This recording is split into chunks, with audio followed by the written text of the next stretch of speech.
Growing up, I was taught that first I should be a mother and that was the most important thing that I should do, and that education was secondary, and that it was just as a backup plan for if something happened in my life or if something happened to my husband, I would have a way to take care of myself and the kids.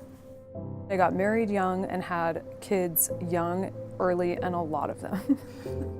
So when I got divorced, I had my 4 kids and I had an associate degree. So looking at my options of how I was going to take care of the 5 of us and find housing, I was looking at minimum wage jobs, which would barely cover childcare, let alone if I wanted to go back to school, I'd have to work a job and go to school and figure out how to pay childcare and rent and everything else. And so I was in a really tough position.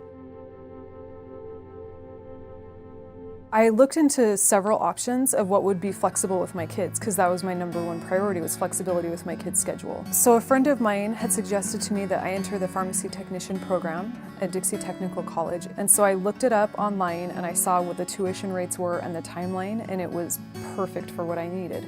So I applied and enrolled, and I started that process in September and then started class the 1st of January.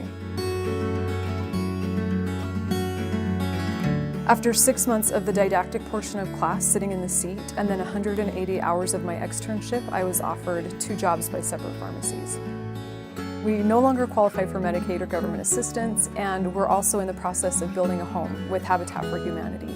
My kids are in the best position that they've ever been in. I get to be home with them as much as possible for a full-time working mom, but this job has been amazing, and it helps me, it reminds me every day of where I come from and what other people are going through, and what a big difference this tuition, the small price of tuition, can make in someone's life and completely change it for them.